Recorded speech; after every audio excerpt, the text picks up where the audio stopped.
Hello दोस्तों, कहानियों की दुनिया में आप सभी का स्वागत है। आज हम सुनने जा रहे हैं मालती जोशी जी द्वारा लिखित एक कहानी, सांस सांस पर पहरा बैठा। तो आइए सुनते हैं इस कहानी को। मिसेस प्रसाद बोल रही हैं? हाँ। आप कौन? मैं मिसेस सरन बोल रही हूँ।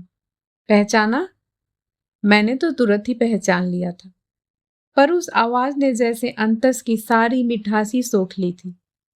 अत्यंत रूखे लहजे में मैंने कहा, माफ कीजिएगा, ठीक से याद नहीं आ रहा। मैं मिन्नी की मम्मी बोल रही हूँ। इस नाम के उल्लेख से तो रहा सहा सौजन्य भी समाप्त हो गया। मैंने पूछा, कहिए, कैसे याद किया? आपका बेटा, मेरा मतलब है डॉक्टर अजय से अपॉइंटमेंट लेना था। घर पर देख तो लेते हैं ना? एक बार बेटा और फिर देख तो लेते हैं ना? साफ जाहिर था महिला काफी कंफ्यूज्ड लग रही थी।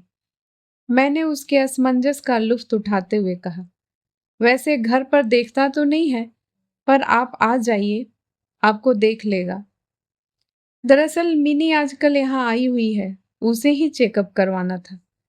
अब पीछे लौटना नामुमकिन था। मैंने एहसान सा जताते हुए कहा, आ जाइएगा, लेकिन पहले फोन जरूर कर लें। अक्सर विजिट पर निकल जाता है। फोन रखने के बाद मैं कितनी देर तक उसे घूरती हुई बैठी रही। वह प्रसंग याद आया जब पहली बार यह आवाज सुनी थी। उन दिनों न तो यह बंगला था, न ही हमारे घर में फोन था।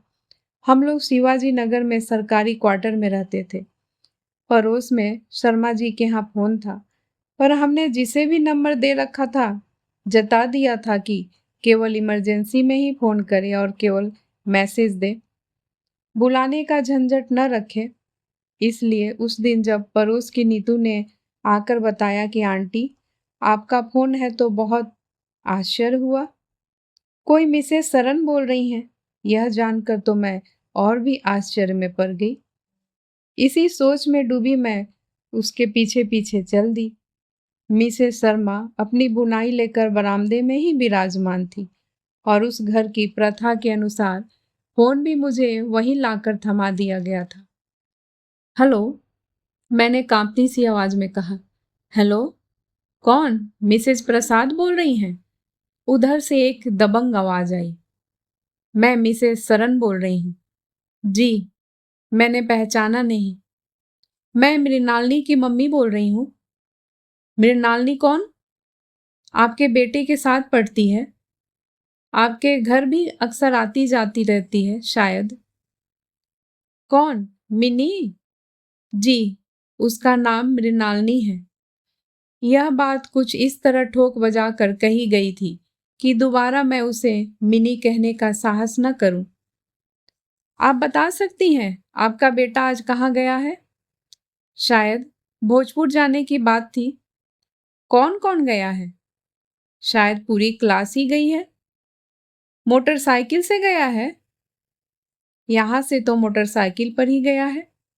शायद बस करने की बात थी, पर बस के लिए कहाँ इकट्ठा होना है यह मुझे मालूम नहीं। मेरी बात पूरी भी ना हो पाई थी कि वहां से फोन रख दिया गया। मुझे बहुत बुरा लगा। अपनी बात खत्म करते ही मैं फोन रखने वाली थी, पर वे ही बाजी मार गई। हताश होकर मैं पलटी तो देखा, अपनी बुनाई मुलतवी करके मिसेस शर्मा फोन पर कान दिए बैठी हैं। उनकी आंखों में उत्सुकता फूटी पड़ रही थी। उनके सामने कुछ तो कहना ही था। ये लड़कियां भी अजीब होती हैं। अरे, तुम बाहर जा रही हो तो घर पर ठीक से बताकर तो जाओ। माँ बाप बेचारे परेशान होते हैं। मिसेस शर्मा के सामने तो मैंने अभिनय कर लिया, पर घर पहुंचने पर वह अपमान फिर से मुझे सालने लगा। कानों में वही आवाज गूंजने लगी। लगा जैसे मुझे कटघरे में खड़ा करके वे क्रॉस एग्जामिन कर रही हैं। मैं इस कदर जली भुनी बैठी थी कि अजय के लौटने पर उसे पानी भी नहीं पीने दिया और शुरू हो गई। वो तुम्हारी मिन्नी की मम्मी का फोन आया था। क्या कह रही थी? दुनिया भर के सवाल पूछ रही थी। ये लोग कहाँ गए हैं? कैसे गए हैं? साथ में कौन कौन है? क्या मिनी घर पर कुछ भी बताकर नहीं जाती? अजीब बेवकूफ औरत है। अजय, मैंने डपटा। तुम किसी की माँ के बारे में बात कर रहे हो।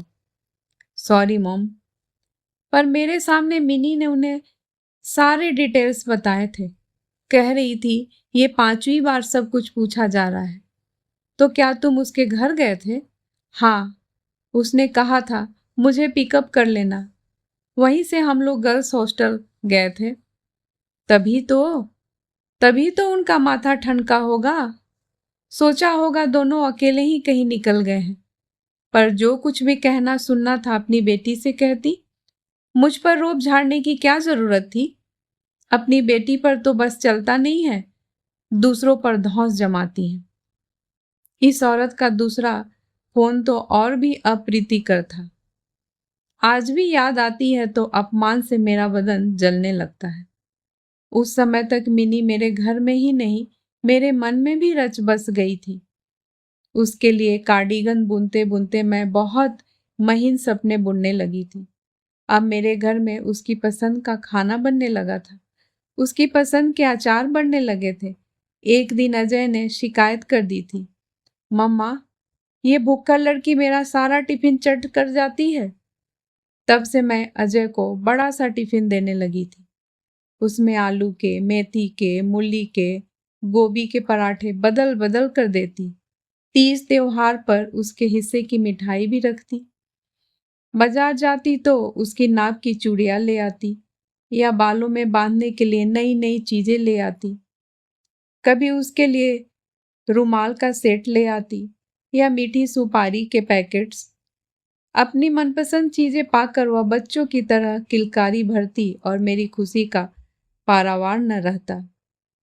एक दो बार अजय ने कहा भी, मम्मा, क्या तुम्हें नहीं लगता कि ये कुछ ज्यादा ही हो रहा है?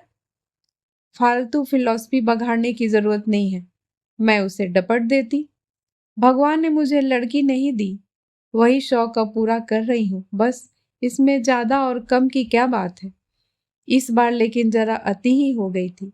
भतीजे की शादी में मैं हैदराबाद जा रही थी तो मिनी ने हैदराबादी मोतियों की फरमाइश कर दी। मैं तो निहाल हो गई। अपने गुप्त खजाने से मैंने पैसे निकाल लिए और श्रीमान जी से छुपाकर एक प्यारा सा सेट खरीद लिया। घर लौटते ही मैंने अजय को अपनी सौगात दिखाई। उसने निर्लिप्त भाव से देखा और रख दिया। वैसे भी लड़कों को इन चीजों में कोई दिलचस्पी नहीं होती, पर मेरा उत्साह तो फूटा पड़ रहा था। मैंने कहा, मिनी के लिए है क्या? वह बुरी तरह चौंका। और क्या? तुम क्या समझते हो, ये झुमके मैं पहनूंगी? मम्मा, उसने गंभीर होकर कहा, उसके लिए इतने पैसे फूकने की कोई जरूरत नहीं थी। इतने पैसे कहाँ फूके हैं? कोई बहुत महंगा थोड़े ही है। तब तो और भी। तुम समझती नहीं हो मम्मा, वे लोग बहुत बड़े लोग हैं। तुम्हारी ये पसीने की कमाई वहां 2 कौड़ी की होकर रह जाएगी, इधर उधर फिरती फिरेगी। वह मजाक में कुछ कह देती हैं और तुम उसे पकड़ कर बैठ जाती हो। खाने पीने तक तो ठीक है, but this is too much. मैंने कोई प्रतिवाद नहीं किया। चुपचाप वह सेट उठाकर रख दिया और अवसर की प्रतीक्षा करती रही। मुझे ज्यादा दिन नहीं रुकना पड़ा। एक दिन आकर मिन्नी ने मेरे पांव छुए। आंटी, आज मेरा बर्थडे है, आशीर्वाद दीजिए। मैंने तुरंत वह सेट लाकर उसके हाथों में थमा दिया। उसने डिब्बा खोल कर देखा तो उसकी आंखें हर्ष और विस्मय से भर उठी। Oh aunty, you are so sweet, उसने कहा और फौरन मेरे ड्रेसिंग टेबल के सामने बैठकर पहनने लगी। 3 ही चीजें थी, हार, कंगन, झुमके, पर पहनते ही जैसा उसका रूप और भी निखर आया।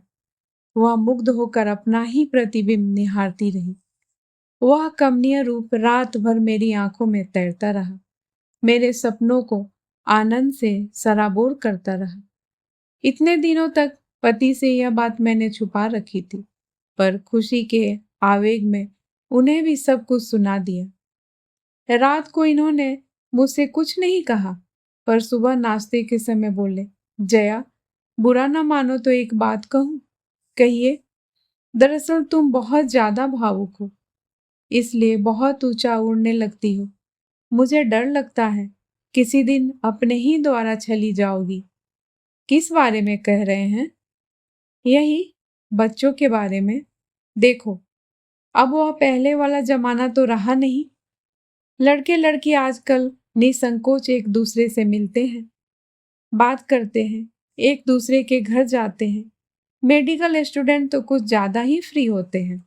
तो कहना यही है कि बहुत सारे सपने मत देखा करो, पछताओगी।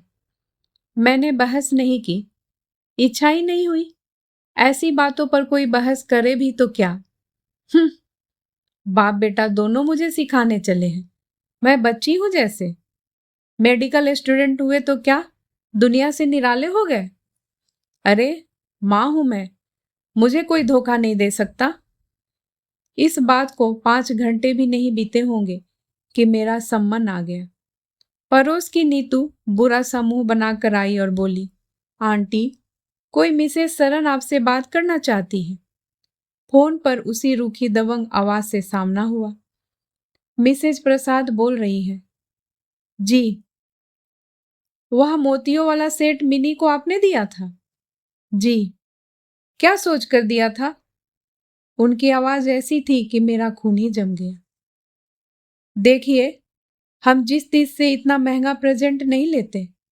जिस चीज से क्या मतलब हुआ? यह औरत जानबूझकर अनजान बन रही है या कि कुछ जानती ही नहीं।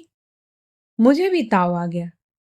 मैंने भी फिर नितांत व्यवहारिक लहजे में कहा, देखिए, पहली बात तो यह है कि वह सेट बहुत महंगा नहीं है। दूसरे यह कि आपकी बेटी ने मुझसे मंगाया था। अपनी बात समाप्त कर मैंने जोर से रिसीवर पटक दिया।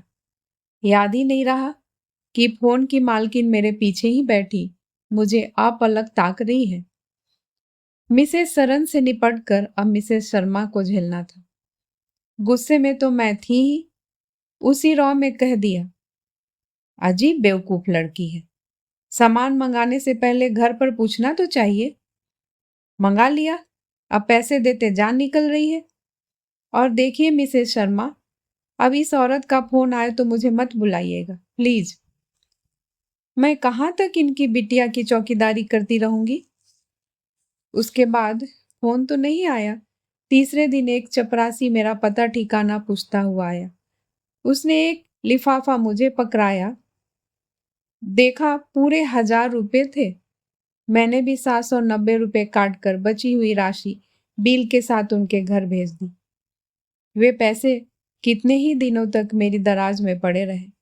मुझे हाथ लगाने की भी इच्छा नहीं हुई। लगा कि जैसे किसी ने मेरा स्नेह दान ही लौटा दिया। शर्म के मारे मैंने अजय से या उसके पापा से कभी इस बात का जिक्र भी नहीं किया। मिनी को शायद इन सब बातों की खबर ही नहीं थी। वह उसी तरह घर आती रही, मुझसे पनीर के पकौड़े और मूंग की कचौड़ियां बनवाती रही। अजय की शिकायतों का पुलिंदा खोलती रही, पर मेरा मन रूठा ही रहा। फिर धीरे धीरे उसका आना कम हो गया। तब मुझे लगा कि मुझे उसकी आदत सी हो गई है। किसी किसी दिन तो मैं सड़क पर पलके बिछाए ही बैठी रहती और जब वह नहीं आती तो अपने को ही दोष देती। मेरा अपमान तो उसकी माँ ने किया है। वह बेचारी तो मुझसे हमेशा आदर और स्नेह से ही मिलती रही है। फिर उस पर नाराज होना मेरी बेवकूफी ही थी।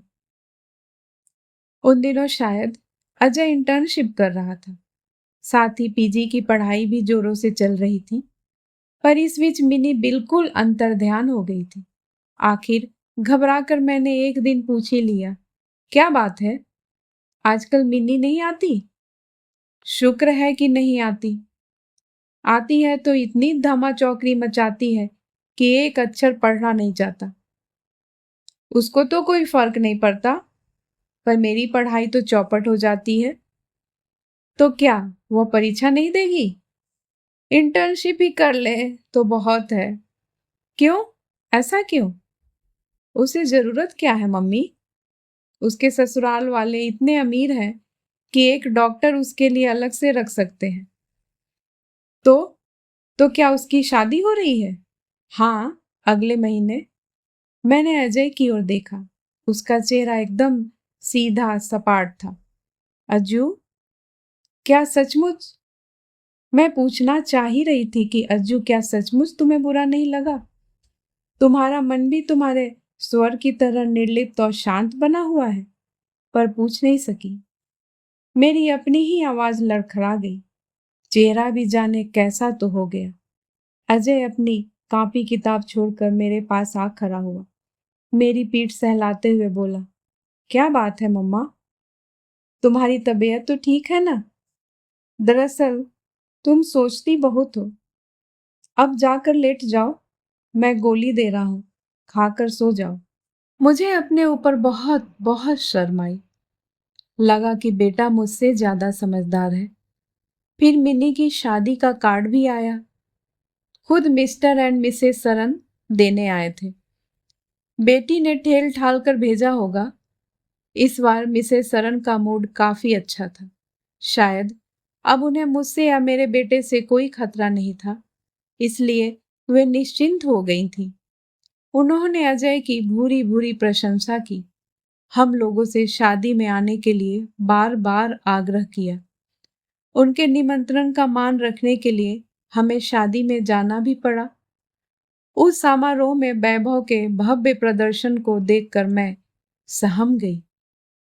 किस बूते पर मैं इस लड़की को बहू बनाने चली थी? मेरे घर में एक फोन तक नहीं है। उसके बाद 2-3 साल मेरे बहुत हताशा में बीते। अजय ने एमडी किया, उसके लिए डॉक्टर बहू भी आई। रिटायरमेंट के बाद हमने यह बंगला भी बनवाया। अब तो खैर गाड़ी भी है, पर कुछ है जो कसकता ही रहता है। रात खाना खाते हुए मैंने कहा, आज मिसेस सरन का फोन आया था। कौन मिसेस सरन? अरे वही, मिनी की मम्मी। तो ऐसा कहो ना, उन्हें मिसेस सरन के नाम से कौन जानता है? वे तो मिनी के मम्मी के नाम से ही मशहूर है। बेचारी mini and her formidable mummy. Ajay कितने सहज भाव से यह सब कह गया था। मैंने कनकियों से चारू की ओर देखा। वह बड़े मनोयोग से कार्तिक को खाना खिला रही थी। क्या यह मिनी के बारे में जानती है?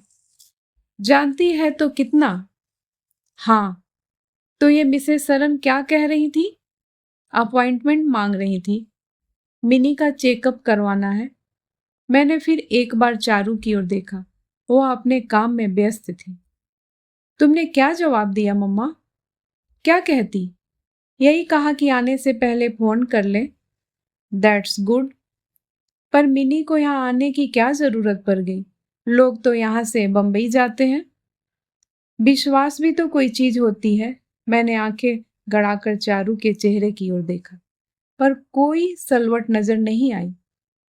शायद उसने सहज भाव से ही यह कह दिया होगा। अजय को तो उसकी बात पर हंसी ही आ गई थी। बोला, तुम विश्वास की बात करती हो?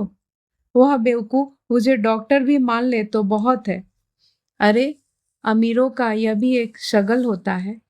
अपनी तबीयत का रोना लेकर डॉक्टरों के पास दौड़ते रहते हैं। पैसे खर्च करने का कुछ तो बहाना मिले। जैसा कि तय हुआ था, एक दिन दोपहर 4 बजे दोनों माँ बेटी पधारी। मिनी को मैं लगभग 10 साल के बाद देख रही थी।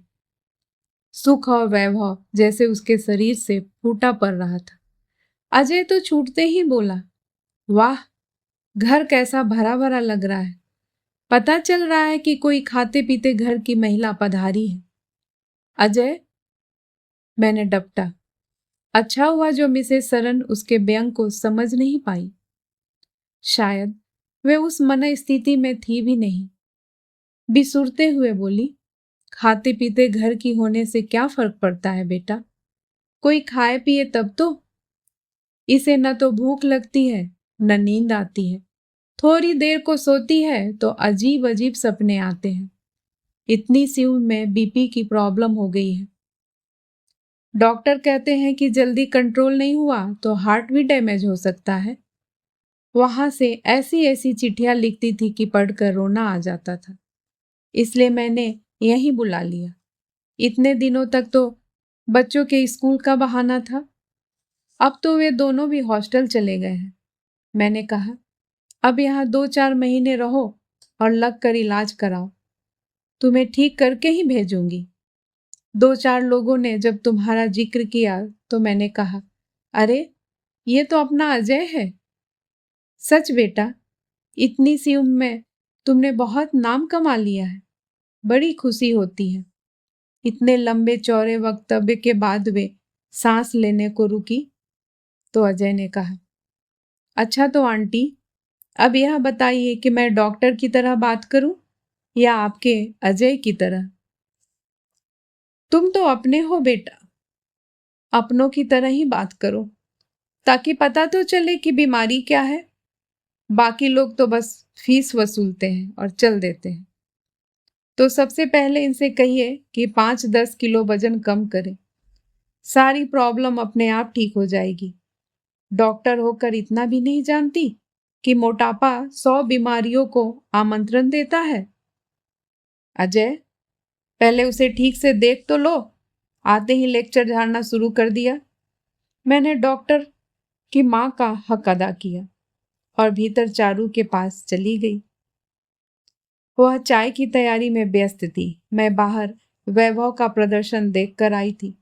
चाहा कि चारू भी जरा ठीक ठाक होकर बाहर आए, पर ऐसा साफ साफ कहने का साहस न हुआ। इसलिए बात को घुमा फिरा कर यूं रखा, जरा बाहर देखो तो कैसी बन सवर कर आई है, जैसे डॉक्टर के यहाँ नहीं, किसी रिसेप्शन में आई हो। चारू ट्रे में प्लेट चम्मच जमा रही थी। अपना काम जारी रखते हुए बोली, मम्मी जी, वे बड़े लोग हैं, 5-10 तोला सोना तो वे लोग वैसे ही डाले रहते हैं। फिर वे अपनी माँ के साथ आई हैं।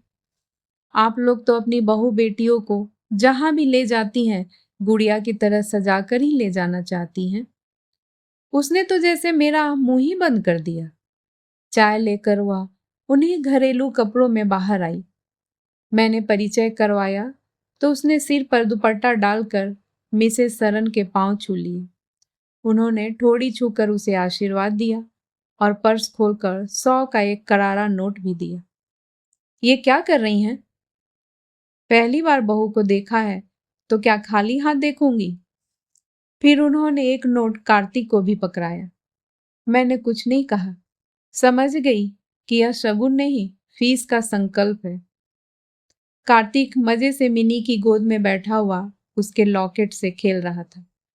उसे चूमते हुए मिनी बोली, इन हजरत की तो हमें याद ही नहीं रही, नहीं तो कोई अच्छी सी टॉफी ले आते।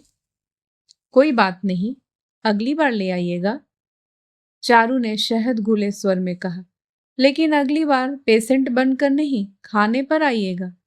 आज तो जल्दी में कुछ बना ही नहीं पाई। माई गुडनेस, यह तो मेरे लिए खाने के बराबर ही हो गया, मिनी ने पनीर का पकौड़ा उठाते हुए कहा। और सब की सब मेरी फेवरेट चीजें हैं, मम्मी जी ने बता दिया था। हाय आंटी, आपको अब तक याद है? So sweet of you, mini ने किलक कर कहा। वह फिर से वही पहले वाली मिनी बन गई थी। उस समय अजय कंसल्टिंग रूम से निकल कर आया था। मेज पर प्लेटों का हुजूम देखकर बोला, ये क्या कर रहे हो तुम लोग? वह लड़की मेरे यहाँ इलाज करवाने आई हो, तुम तो उल्टा उसे बीमार करके भेजोगी। नो कमेंट्स मिस्टर, यह मम्मी जी का इलाका है, यहाँ आपकी दादागिरी नहीं चलेगी। चारू की इस बात पर सब लोग खुलकर हंस दिए। वातावरण हल्का हो गया। मिसेस सरन बोली, ये आज 2 चीजें चाव से खा रही है तो मुझे बड़ा अच्छा लग रहा है। मैं तो यह सीन देखने को तरस गई थी। आंटी जी, मैंने आपसे पहले भी कहा था, अब फिर कह रहा हूं, इसे कोई बीमारी नहीं है, खाली समय इसे खाया जा रहा है। पति टूर पे रहते हैं, बच्चे हॉस्टल में हैं, तो इसके पास अब वक्त ही वक्त है। बैठे बैठे सोचती रहती है और कूटती रहती है। इसे चाहिए कि इस वक्त का कुछ सदुपयोग करे। तो क्या करूं? घर में कुछ करने को हो तब तो। दर्जन भर नौकर चाकर हैं, उनके लिए ही काम नहीं निकलता तो हमें कौन करने देगा? तुम्हारी तो ज्वाइंट फैमिली है ना? दूसरी औरतें क्या करती हैं? मेरी सास तो दिन भर ठाकुर जी की सेवा में लगी रहती हैं। बड़ी जिठानी दिन भर घर में ताश खेलती हैं, रात को क्लब में खेलने जाती हैं। छोटी वाली हफ्ते में 3 दिन पार्लर जाती हैं, 3 दिन अलग अलग लेडीज क्लबों में हाउजी खेलती हैं। मुझे इनमें से एक भी काम अच्छा नहीं लगता। सब करके देख लिया, किसी में मेरा मन नहीं लगता। तुम्हें यह सब करने की जरूरत ही क्या है? तुम्हारे पास तो अच्छी खासी MBBS की डिग्री है। खाली समय में प्रैक्टिस क्यों नहीं शुरू कर देती? मना करते हैं, कहते हैं जरूरत क्या है। पैसे की जरूरत नहीं है, पर और भी जरूरतें होती हैं। तुम चाहो तो किसी झोपड़पट्टी में जाकर मुफ्त इलाज कर सकती हो, दवाई बांट सकती हो, स्वार्थ परमार्थ दोनों सिद्ध होगा। अरे वे लोग बहुत दकियानूस है, झोपड़पट्टी में नहीं जाने देंगे। मिसेस सरन बोली। घर में गैरेज तो होगा? 3 है, तो जो दिन में खाली रहता हो उसमें क्लिनिक खोल लो। अजय, हम लोग फ्लैट में रहते हैं और सोसाइटी वाले हर किसी को अहाते में नहीं आने देंगे। क्लिनिक में तो 10 तरह के लोग आएंगे तो दूसरे मेंबर्स ऑब्जेक्शन उठाएंगे। दरअसल आजकल बंबई में बंगलों में रहना बहुत अनसेफ हो गया है, इसलिए सब बड़े लोग फ्लैट्स में ही रहते हैं। मिनी का फ्लैट कहने भर का फ्लैट है, पूरा महल है, महल। मिसेस सरन ने फौरन स्पष्टीकरण दे डाला। उन्हें डर लगा कि कहीं हम मिनी की हैसियत कम ना आंक ले। तो तुम पति के साथ टूर पे जाया करो, बिजनेस में हाथ बटाया करो। यह तो बिल्कुल भी संभव नहीं। कहते हैं जितने चाहे पैसे लो और चुपचाप घर में बैठो, बिजनेस में टांग मत अड़ाओ। उनकी भाभीियों की तरह मैं पैसा फेंकती रहूं तो उन्हें कोई मलाल नहीं है, पर काम करने के नाम से उन्हें चिढ़ होती है। उनसे कहो कि पढ़ी लिखी और अनपढ़ महिलाओं में कुछ तो फर्क होगा। नहीं अजय, वे सब पढ़ी लिखी हैं। मेरी बड़ी जेठानी LLB है, छोटी तो MSc PhD है, मेरी सास तक उस जमाने की BA है। पढ़ लिख कर वे लोग इतना निष्क्रिय जीवन जी रही हैं, तो यह उनका अपना मसला है। It is their life. अपनी पढ़ाई लिखाई बर्बाद करने का उन्हें पूरा अधिकार है, पर तुम अपनी डिग्री में जंग लगने दो तो यह जुर्म होगा। It is a social crime. मतलब इस देश में डॉक्टरों का वैसे ही अकाल है। ऐसे में एक डॉक्टर अगर घर में बैठ जाए तो यह अन्याय ही होगा ना। एक विद्यार्थी को डॉक्टर बनाने में शासन का कितना खर्च आता है जानती हो? और तुम जैसे लोग उस खर्च को मिट्टी कर देते हैं। एक तो तुमने एक होनहार छात्र की सीट छीन ली, फिर उसका उपयोग भी नहीं किया। यह तो दोहरा अन्याय है। तुम BA MA करके घर बैठ जाती तो कोई बात नहीं थी, पर MBBS करके घर बैठना यह तो अक्षम्य अपराध है। मिनी सिर झुकाए सुनती रही। उसकी माँ से बेटी की दशा नहीं देखी गई तो बोली, पहले इसकी तबीयत तो ठीक हो ले, फिर सोचेंगे। उसकी तबीयत को कुछ नहीं हुआ है आंटी जी, यह सिर्फ फ्रस्ट्रेशन है। कुछ न कर पाने की व्यवस्था ने उसे बीमार कर डाला है। ऐसा ना होता तो वह भी मजे में ताश खेलकर जिंदगी गुजार सकती थी। तो अब मैं क्या करूं? मिनी की आवाज ऐसी थी जैसे किसी गहरे कुएं से आ रही। करना क्या है? अपने घर वालों से कहो कि मुझे काम चाहिए। I need work. आपको पैसे की जरूरत न सही, पर मुझे काम की जरूरत है, नहीं तो मैं पागल हो जाऊंगी। मिनी ने फिर सिर झुका लिया। मैं जानती थी अपने घर वालों से वह कभी कुछ नहीं कह पाएगी। वह इसी तरह मन में कूटती रहेगी, घुलती रहेगी। अगर कुछ कहने की हिम्मत होती तो क्या अपने माँ बाप से नहीं कहती कि मेरी शादी रोक दीजिए, मेरा मन कहीं और है।